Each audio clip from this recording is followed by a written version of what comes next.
ao homem do campo.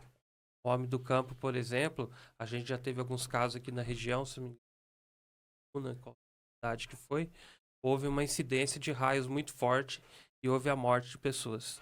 A gente tem outras cidades, Santa Rita de Caldas.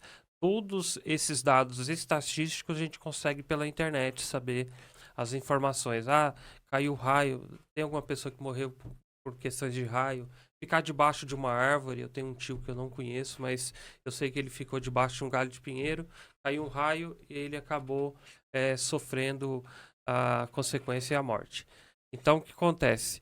A gente tem esses exemplos na zona rural, áreas escampadas. Então, o raio ele está presente na região nossa toda.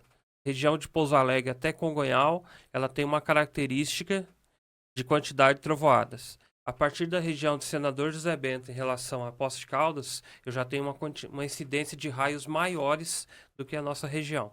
Para quem é curioso, né? É uma observação aí interessante que o raio ele muda de região para região. Quanta informação importante, né? Uhum. Estudando constantemente, ficando atento mesmo. Aqui um aspecto que é os efeitos meteorológicos, né? Mas é como um todo, tudo influencia, né, no dia a dia. Por curiosidade também, falar um pouquinho sobre a importância dos aterramentos. A importância dos aterramentos, hoje, a partir de 2006, todo o sistema de tomadas, conforme a NBR, é obrigatório a utilização do aterramento de tomadas, certo? É obrigatório aterramento de tomadas, de equipamentos, no caso da indústria, máquinas tem que ser aterrada, quadros são obrigados a ser aterrados. Isso também é a mesma coisa, a gente coloca a nível predial, né, a parte de aterramento. A gente tem um aterramento, por exemplo, no padrão de energia, que é um aterramento para equalizar o neutro vem da rua. Mas o das tomadas, eu utilizo o aterramento independente. Ou seja, eu garanto que meu aterramento vai estar sempre com tensões próximas de 0 volts, certo? Quando eu testo, por exemplo, uma tomada em 110, ela tem que dar no máximo 1,5 volts. Se eu testar em uma tomada 220, entre a fase, quer dizer, entre o terra e o neutro, tem que dar no máximo 2 volts. Então, eu consigo verificar se o seu aterramento está bom ou não. Outra preocupação é a segurança. Casa sem aterramento, ela não está segura. O aterramento é para a segurança dos equipamentos.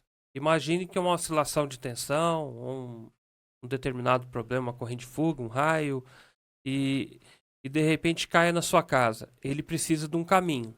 No caso do DR, quando ele atua, toda aquela corrente de fuga ele vai pelo terra. Se eu tiver algum problema de oscilação, por exemplo, no neutro, por algum problema de energia, esse neutro ele precisa ser equalizado. Então eu preciso de um aterramento eficiente dentro do meu imóvel. No caso das fábricas, eu preciso de um aterramento eficiente. Funcionário dentro de uma empresa, se não tiver um aterramento na máquina, ele vai tomar choque na carcaça. Sim. Então, para que isso não ocorra, tem que ser feito as devidas supervisões. Com relação à importância da manutenção nos sistemas de proteção contra as descargas atmosféricas, o SPDA. As Importância. manutenções são importantes. Primeiro a gente testa a resistividade, que é ohm vezes metro, que é resistividade com o terrômetro. A gente tem outra observação que é altamente importante, que seria a parte visual. Hoje a gente utiliza técnicas como o drone, né? Em alguns casos, alguns clientes, a gente utiliza o drone tanto para fazer a parte da SPDA, mas também para a gente fazer uma, digamos assim, uma preventiva no sistema que ele tem fotovoltaico. Se as placas estiver suja, eu preciso fazer a limpeza para que a eficiência de energia elétrica em corrente contínua junto ao inversor chegue com qualidade. Se estiver suja, não vai chegar energia. Ah, tô com minha usina aqui, ela não tá ruim a usina. Ué, mas as placas estão sujas, né? Então a gente já vai fazer o projeto, por exemplo, de laudo, fazer um projeto elétrico nessa empresa, já vai fazer um prontuário, já vai fazer o laudo, por exemplo, do SPDA. A gente já aproveita, já faz também a atividade referente a parte também das células fotovoltaicas, a manutenção preventiva. Já falou aí a respeito de estarem sujas, né? Existem outros sinais de que o SPDA precisa de manutenção ou de substituição? Existe sim. A gente acabou de comentar também sobre a vida útil dos cabos, né? Sim. Né? Cabos, fios, né? O SPDA é a mesma coisa. Ao longo do tempo tem que ser substituídas as hastes de aterramento. Por exemplo, um edifício muito antigo, se ele tiver uma haste, por exemplo, em um determinado local, precisa fazer uma avaliação. Porque às vezes a correção não é fazer tratamento com químico, sais, com gel, com carvão ou com carbono, melhorar a resistividade. Eu posso melhorar a resistividade, mas na verdade eu preciso de fazer a substituição das hastes de aterramento. Para verificar isso, basta fazer uma verificação em campo e o que é mais avaliado é a vida útil dela. Coloca aí a vida útil, por exemplo, passou 20, 30, 40 anos, eu preciso fazer uma manutenção. Existem alguns mitos, né? Que a exemplo de pessoas que querem fazer economias em suas contas de energia. E aí fazem aqueles movimentos, né? Gambiarras. E fala um pouquinho dos riscos que existem nisso, que você de repente no dia a dia já pegou por aí. Muitas das pessoas, até um tempo atrás, a gente via pessoas colocando um PET de 2 litros, né? De repente vai economizar aqui, Ainda vemos algumas vezes, né? né? Pode ser que a gente veja ainda.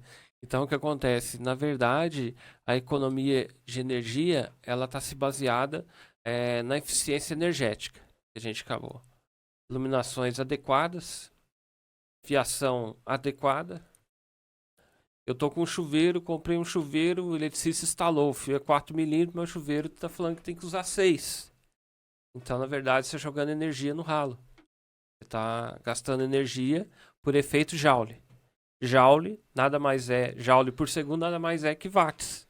Então, o que acontece? A pessoa está jogando dinheiro fora, está rasgando notas, dinheiro fora. Então, as instalações elétricas, elas têm que ser corretas. Eu aqui em Pouso Alegre, quando eu acho que há mais de 10 anos aí, eu comecei a trabalhar, muitas pessoas me perguntavam, olha, eu tô com 110 aqui e com 220. Daí eu olhava, falei, ó, mas se aqui é 110, você precisa de um fio com uma bitola maior. Você está usando um fio fino. Olha a distância. Então, tudo isso tem que ser analisado. No caso, eu recomendo às pessoas procurar um profissional, um engenheiro, né? No caso, um engenheiro da Associação dos Engenheiros de Pouso Alegre, ou propriamente, se quiser, né, procurar Maicon Cleiton Pinto, que eu vou até o local e verifico. Olho, falo, olha, a recomendação é a gente fazer a substituição dos fios e cabos. Perfeito, deixando aqui as credenciais, né, Al- do próprio Maico ou da al- associação também, Alguém né? poderia me perguntar, nossa, Maicon, você vai me indicar que marca de fio? Eu indico somente fios da Qualifil, somente fios de qualidade. E, na verdade, a Qualifil, ela qualifica que aqueles fios são certificados pelo Inmetro e tem a garantia deles. Então, praticamente todos os fios que eu trabalho com clientes são da Qualifil. Para quem quiser depois pesquisar, entrar no site, é Qualifios. qualifil.org. Perfeito. Vamos lá para casos práticos. Você pode compartilhar com a gente algum caso prático de sucesso em instalações elétricas prediais? Ah, eu gostaria de compartilhar, sim. Eu tenho um cliente que a gente foi fazer uma adequação. Ele comentou que estava com problema no imóvel, gastando energia. A gente tirou os fios. Acho que eu tenho até algumas fotos aí no arquivo. E esse fio era desbitolado. O que é um fio desbitolado? É um fio que é feito sem norma, sem qualidade, né? Daí, simplesmente eu falei para o cliente, comprou aonde? Comprou em tal lugar. Eu falei, vai lá e compra. E só que traz o fio, porque eu mesmo vou acompanhar um eletricista instalar esse fio. Daí, a gente fez a instalação do fio. Consequentemente, nas primeiras contas que ela recebeu, já houve diferença de valores. Porque além de usar um fio adequado, ela estava usando o fio com a bitola correta, né? E muitas vezes o usuário ele acha que o engenheiro é um profissional caro, é muito pelo contrário. A gente é parecido com